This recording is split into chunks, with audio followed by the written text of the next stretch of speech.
గత కొన్ని రోజులుగా సంతోష్ రావు స్కామ్స్కి సంబంధించి రకరకాల కథనాలని నడుపుతూ ఉన్నాము. ఇంతవరకు సంతోష్ రావు దగ్గర నుంచి దీనికి సంబంధించిన సమాధానం అయితే ఇంతవరకు రాని పరిస్థితి. సంతోష్ రావు ఇప్పటికే చాలా అవినీతికి పాల్పడ్డాడు, అయినా కూడా సమాధానం చెప్పని పరిస్థితి కనిపిస్తూ ఉంది.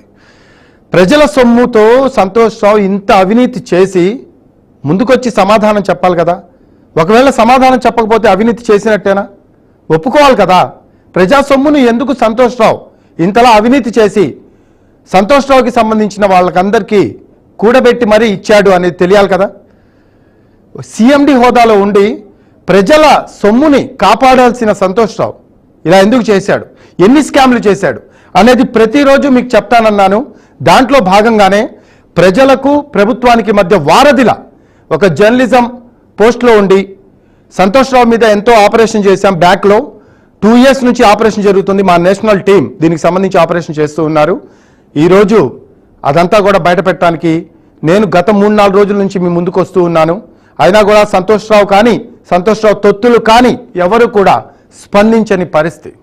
సంతోష్ రావు అసలు ఈ స్కామ్స్ ఎలా చేస్తాడు, అలాగే సంతోష్ రావు ఎక్కడెక్కడ ఏమేమి తిన్నాడు, సంతోష్ రావు ఎవరెవరికి ఏమేమి కట్టబెట్టాడు, ఇదంతా లిస్ట్ మా దగ్గర ఉంది, సిద్ధంగా ఉంది. ఖచ్చితంగా ఈ లిస్టుతో ఎక్కడి దాకైనా వెళ్తాము. అదే పని చేస్తూ ఉన్నాము. నేను చెప్పాను శనివారం సంతోష్ రావు నీ దగ్గర నుంచి సమాధానం రాకపోతే సోమవారం వస్తాను అన్నాను. నేనైతే చెప్పినట్టు వచ్చాను. నువ్వు ఎన్ని రకాల అటాక్స్ ప్లాన్ చేసినా భయపడేది లేదు.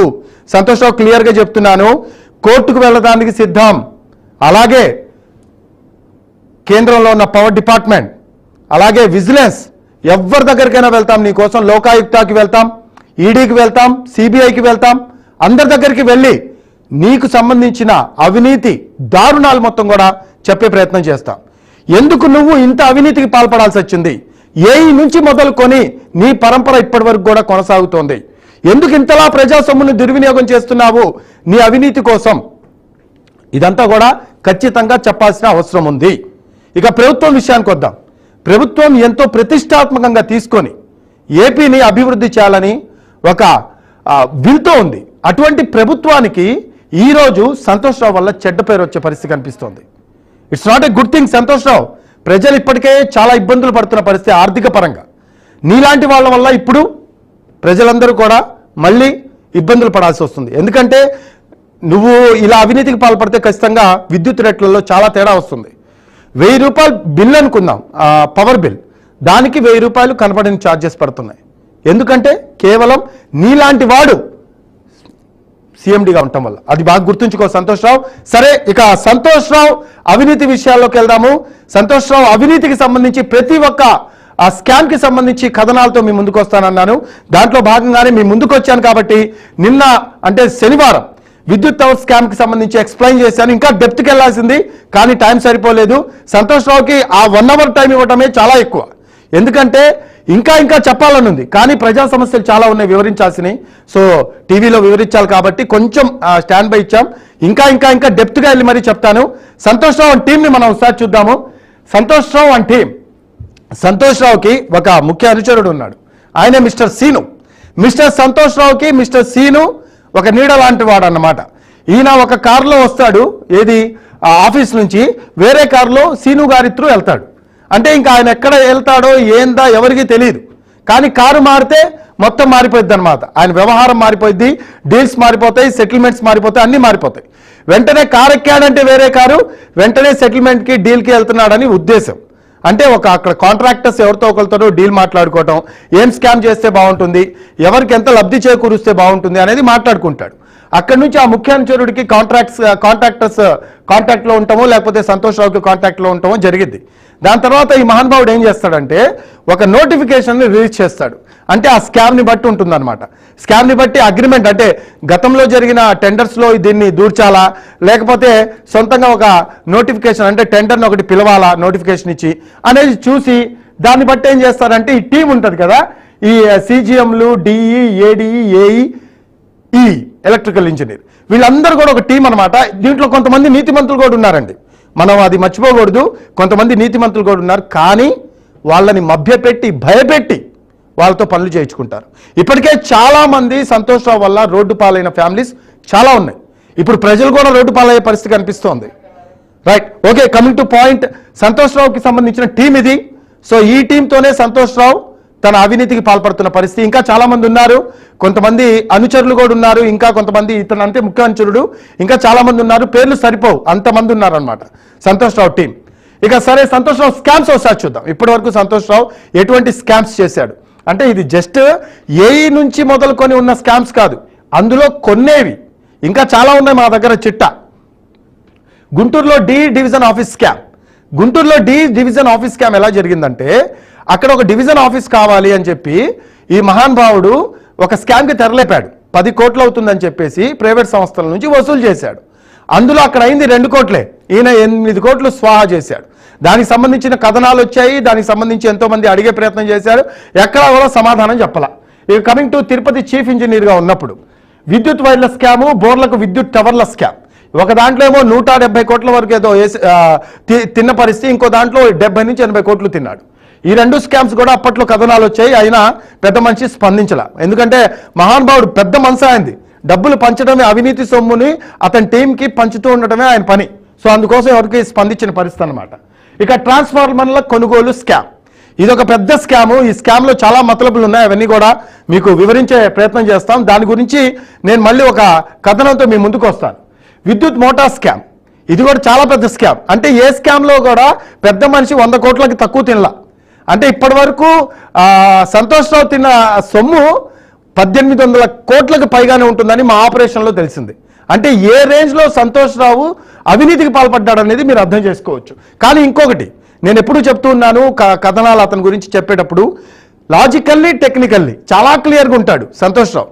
ప్రతి దాంట్లో కూడా లాజిక్గా వెళ్తాడు, టెక్నికల్గా వెళ్తాడు, పేపర్లలో చూపిస్తాడు. కానీ పేపర్లలో చూపించింది అక్కడ ఉండదు, అక్కడ ఎగ్జిక్యూట్ చేయడు, జస్ట్ పేపర్లలో చూపించడమే. ఇప్పుడు పేపర్లో ఒక 3000 కేజీల టవర్ ఏమన్నా చూపిస్తే అక్కడ ఆ టవర్ ఉండదు 3000 కేజీలది, అక్కడ మారిపోయింది. ఆ టవర్ ఎత్తా 2000 కేజీలో లేకపోతే 1800 కేజీలో ఉంటుంది. ఊరిక ఏదో పేపర్ల మీద చూపించే ప్రయత్నం చేస్తాడు. దానికి సంబంధించిన ఆధారాలు కూడా మనం బయట పెట్టాం, ఇంకా ఉన్నాయి, బయట పెడతాం. Okay, RDSS and smart meters scam, ఇది జగనన్న కాలనీస్ కోసం చేశారు. ఈ జగనన్న కాలనీ స్కామ్ వచ్చేసి ఇది కూడా చాలా పెద్ద స్కామ్ అండి. 10 సంవత్సరాల్లో చేయాల్సిన పనిని ఈ మహానుభావుడు డబ్బుల కోసం అని చెప్పేసి జస్ట్ ఫస్టే మొత్తం కొనేసి పడేశాడు. అవన్నీ కూడా గోడౌన్లో పడున్నాయి స్మార్ట్ మీటర్స్. రైట్, ఇక కమింగ్ టు విద్యుత్ టవర్ల స్కామ్, నిన్న చెప్పాను. ఈ విద్యుత్ టవర్ల స్కామ్లో దగ్గరగా ఎంతో మెక్కే పని చేశాడు, ఇంకా మెక్కుతూనే ఉన్నాడు మహానుభావుడు. ఇంకెంత మెక్కుతాడో సరే చూద్దాము. విద్యుత్ వైర్స్ స్కామ్, కిలోమీటర్కి ఇంత రేట్ అని ఉంటుంది, దానికి డబల్ త్రిబుల్ రేట్స్ వేసి 10 ఇంతలు ఎక్కువ వేసాడు. డబల్ త్రిబుల్ కూడా చాలా తక్కువ, అది చెప్తే 10 ఇంతలు ఎక్కువ వేసి మరి ఆ కిలోమీటర్స్ మేర ఆ విద్యుత్ వైర్ల స్కామ్లో ఆయన ఛార్జ్ చేసిన పరిస్థితి. అవన్నీ కూడా డీటెయిల్స్ ఉన్నాయి మన దగ్గర. క్లాంపుల స్కామ్, ఇది వాస్తవంగా చెప్పాలంటే క్లాంపులు అంటే ఏముంటాయండి, అసలు బేసిక్గా ఎవరు అసలు పట్టించుకోరు. క్లాంపులు అంటే అయ్యో క్లాంపుల్లో ఏముంది అని ఎవరు పట్టించుకోరు. కానీ ఈయన క్లాంపుల్లో కూడా ఎలా స్కామ్ చేయొచ్చు అనే ఒక గొప్ప ఐడియాతో ముందుకు వచ్చాడు. క్లాంపులో స్కామ్ చేసి మహానుభావుడిలాగా అవినీతికి పాల్పడి ఎన్నో కోట్లు దోచుకుంటున్న పరిస్థితి కనిపిస్తోంది. Today we are going to discuss about క్లాంపుల స్కామ్. సంతోష్ రావు క్లాంపుల స్కామ్ కూడా వదలకుండా నువ్వు చేసావంటే ఏ రేంజ్లో నీ అవినీతి ఉందో అర్థం చేసుకో. నువ్వు ఇప్పటికైనా నువ్వు మారి నీ అవినీతిని ఒప్పుకొని ప్రజాసొమ్ముని ప్రజలకు ఇచ్చేసి ఓకే. కానీ ఒకటి గుర్తుంచుకో, నువ్వు చేసే పనులు ఈ ప్రభుత్వం ఏదైతే ఉందో, సీఎం చంద్రబాబు కావచ్చు, పవన్ కళ్యాణ్ కావచ్చు, ఎంతో ప్రతిష్టాత్మకంగా తీసుకొని ప్రభుత్వాన్ని నడిపిస్తున్నారు అభివృద్ధి పదంలో తీసుకెళ్లాలని. కానీ నీలాంటి వాళ్ళ వల్ల ఈరోజు విద్యుత్ శాఖ ప్రైవేటైజేషన్ అయ్యే పరిస్థితి కనిపిస్తోంది. అది గుర్తుంచుకో సంతోష్ రావు. విల్ గో విత్ క్లాంప్స్ స్కామ్కి సంబంధించి అసలు ఎలా జరిగిద్ది అనేది నేను వివరించే ప్రయత్నం చేస్తాను. క్లాంప్స్ స్కామ్ ఏంటంటే యాక్చువల్గా క్లాంపుల్ని ఉన్న పాత క్లాంప్స్ని మార్చాలని చెప్పేసి గవర్నమెంట్కి ఒక అప్రూవల్ పెడతారనమాట. అంటే ఎలా అంటే ఇతనికి కొంతమంది సపోర్ట్ ఉంటారు, కన్స్ట్రక్షన్ డివిజన్ ఎవరైతే మేనేజర్స్ ఉన్నారో వాళ్ళ సపోర్ట్ ఉంటుంది దీనికి. వాళ్ళు ఏం చేస్తారంటే సంతోష్ రావుతో కుమ్మక్కయ్యి వాళ్ళు ఒక లెటర్ని పంపిస్తారు. ఒకసారి ఆ లెటర్ ఒకసారి ప్లే చేయండి, ఐ విల్ షో దాని గురించి. కన్స్ట్రక్షన్ డివిజన్ మేనేజర్కి సంబంధించిన లెటర్. ఎస్, ఇది మనం చూడొచ్చు. Executive engineer construction Anantapuram. ఈయన చూడండి ఒక లెటర్ని ఇచ్చాడు. ఏమనంటే ఇక్కడ పాత క్లాంప్స్ పనిచేయట్లేదు, మా విద్యుత్ సరఫరా అనేది నిలిచిపోతుంది ఆ పాత క్లాంప్స్ అనేవి పెడితే. సో విద్యుత్ సరఫరా నిరంతరాయంగా కొనసాగాలంటే ఫైర్ వెడ్జ్ క్లాంప్లు అనేవి పెట్టాలి అనేది ఈ లెటర్ ఉద్దేశం. మనం చూడొచ్చు ఈ లెటర్ని క్లియర్గా. ఈ లెటర్ అనేది ఆయన ఇచ్చాడు, ఈ క్లాంప్ తీసేసేయండి. సో ఇది ఆ క్లాంప్ అనమాట, ఫైర్ వెడ్జ్ క్లాంప్ అంటారు దీన్నే. ఈ క్లాంప్ని పెట్టాలి ఆ ప్లేస్లో అనేది వాళ్ళ ఉద్దేశం ఆ లెటర్లో మెన్షన్ చేసింది. అయితే ఇక్కడ మ్యాటర్ ఏంటంటే వెంటనే ఏపీఎస్పీడీసీఎల్కి వీళ్ళు అప్రోచ్ అవటం, వెంటనే మన మహానుభావుడు సంతోష్ రావు గారు నేనున్నాను మీకెందుకు అని చెప్పేసి వాళ్ళకి అభయం ఇవ్వటం, దాంట్లో ఎలా స్కామ్ చేయొచ్చు అనేది వెంటనే ఒక రూపకల్పన చేయడం జరిగింది. జరిగిన తర్వాత వీళ్ళు ఏం చేశారంటే ఈ క్లాంప్ కొనుగోలు కోసం అన్నట్టు, ఈ క్లాంప్ కొనుగోలు కోసం అని యాక్చువల్గా క్లాంప్ ధర ఒకటి ఉంటే వీళ్ళు పెట్టిన ధర మరొకటి ఉంది.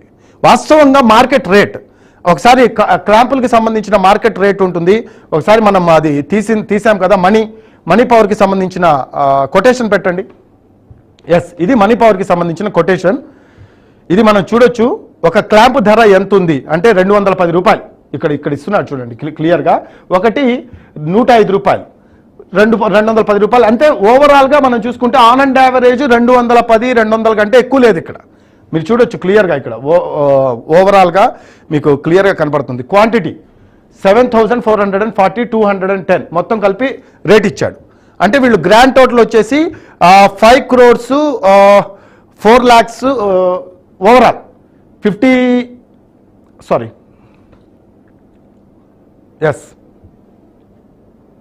ఇది చూడండి ఓవరాల్గా 50,42,000కి ఇచ్చారు కొటేషన్ వీళ్ళు. ఇది ఈ కొటేషన్. ఇంకో కొటేషన్ కూడా పెట్టండి, ప్లే చేయండి. ఇంకో కొటేషన్. ఎస్, ఇంకో కొటేషన్ కూడా ఉంది. ఇది పీవీఎస్ ఎలక్ట్రికల్స్. ఈ కొటేషన్ వచ్చేసి ఇది చూడొచ్చు మీరు. ఈ కొటేషన్ ఎంత ఇచ్చారు?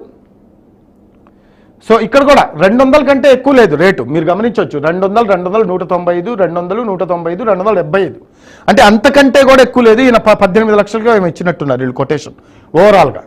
సో ఒకటి మీరు చూడొచ్చు, ఎక్కడైనా ఆన్ అండ్ యావరేజ్గా 190 నుంచి 210 లోపలే ఉన్నాయి కొటేషన్స్. ఈయన క్లాంప్స్కి ఇచ్చిన కొటేషన్ మనం చూడొచ్చు. సో ఇదే కొటేషన్కి ఈయన ఏం చేశాడంటే ఒక అగ్రిమెంట్ని రిలీజ్ చేశాడు. ఏది క్లాంప్స్ అవసరం ఉన్నాయి వాళ్ళకి అని చెప్పి ఒక అగ్రిమెంట్ని రిలీజ్ చేశారు. అదిగోండి ఈ లెటర్ని ఆధారం చేసుకొని, ఈ executive engineer construction Anantapuram, okay, ఈ లెటర్ని ఆధారం చేసుకొని ఆ సూపరింటెండెంట్ ఇక్కడ మనం చూడొచ్చు. You will come to know. మళ్ళీ స్టార్టింగ్ పెట్టండి ఇది. ఎస్, ఇది చూడండి ఇక్కడ the superintendent engineer operation APSPDCL Anantapuram. So అది మ్యాటర్. అంటే వీళ్ళకి రాశారు వీళ్ళు లెటర్, మాకు ఈ క్లాంప్స్ అవసరం అండి, ఫైర్ వెడ్జ్ క్లాంపులే కావాలి అనేది వీళ్ళ ఉద్దేశం అన్నమాట. ఒకసారి పాత క్లాంపులు, ఓల్డ్ క్లాంప్స్కి సంబంధించిన ఇమేజ్ ప్లే చేయండి. ఇవి ఓల్డ్ క్లాంప్స్ యాక్చువల్గా. దీని ధర పెద్దగా ఉండేది కాదు, ఇవి పాతవైపోయినాయి. ఇప్పుడు దాని ప్లేస్లో కొత్తగా మనం అనుకున్న ఫైర్ వెడ్జ్ క్లాంప్స్ వాళ్ళు పెట్టినవి. ఫైర్ వెడ్జ్ క్లాంప్స్ ఒకసారి ప్లే చేయండి. ఇది ఈ రెండు కలిపి ఒకసారి ప్లే చేస్తారా? ఒకసారి చూపిద్దాం. ఎస్, ఇవి పాత క్లాంపులు. ఈ ప్లేస్లో కొత్తగా ఫైర్ వెడ్జ్ క్లాంపుల్ని వీళ్ళు అమర్చే ప్రయత్నంలో భాగంగా ఇప్పుడు ఈ అగ్రిమెంట్ని బేస్ చేసుకొని ఒక స్కామ్ని క్రియేట్ చేశారనమాట. ఆ స్కామ్ కూడా ఎలా చేశారంటే, మనం ఒకసారి వాళ్ళు ఆ కొటేషన్లో ఇచ్చిన, అంటే ఇప్పుడు ఏదైతే అగ్రిమెంట్ ఇచ్చారో ఆ అగ్రిమెంట్ ఒకసారి ఓపెన్ చేయండి. అగ్రిమెంట్ ప్లే చేయండి. Agreement not this one, agreement.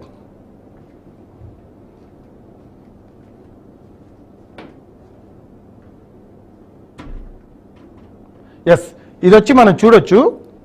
బయట మేము మార్కెట్లో తీసుకుంటే ఇక్కడ చూడండి, ఏపీఎస్పీడీసీఎల్ వాళ్ళు ఇచ్చిన ధర 200 ప్లేస్లో 1,105 రూపాయలు, 200 ప్లేస్లో 635 రూపాయలు. కొంచెం పైకి పోనీయండి.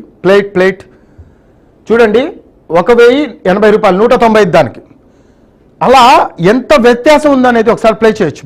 మీరు గమనించవచ్చు ఎంత వ్యత్యాసం. చూడండి, ఒక్కో ప్లేస్లో 50%, 315% అంట, 550% అంట. ఏంది సంతోష్రావు, చెప్తుంటేనే ఆశ్చర్యం వేస్తుంది. ఇంతలాగా అవినీతికి పాల్పడతారా సంతోష్రావు? మరి ఒక క్లాంపు, 200 క్లాంపుని నువ్వు 2,000 పైన ఛార్జ్ చేస్తున్నావు అంటే ఏమన్నా సంతోష్రావు? ప్రజల సొమ్ము మీద ఎందుకయ్యా నీకు అంత ఆశ?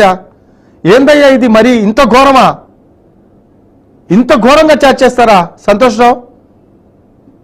ఆశ్చర్యం. అసలు చూడండి, rate as per agreement issued by APSPDCL, rate as per market rate. చూడండి, అంతలా చార్జ్ చేస్తారా? 200 రూపాయల క్లాంపుని ఎంత చార్జ్ చేశాడో చూడండి ఆయన. 2000 పైన కూడా చార్జ్ చేసిన సందర్భాలు ఉన్నాయి. ఎందుకంత అవసరం ఏంటి? ప్రజా సొమ్ముని అంతలాగా దుర్వినియోగం చేసి అవినీతికి పాల్పడే అంత అవసరం ఏంటి Santosh Rao? Is it a right thing? ఒకసారి ఆలోచించాలి కదా. ఇంతలా స్కామ్కి పాల్పడుతున్నానే నేను, తర్వాత సమాధానం చెప్పాలి ప్రజలకని. రైట్, మనం డిస్కస్ చేద్దాం దీని గురించి డీటెయిల్గా. ఓ షార్ట్ బ్రేక్ తీసుకుందాం, బ్రేక్ తర్వాత విల్ గో హెడ్.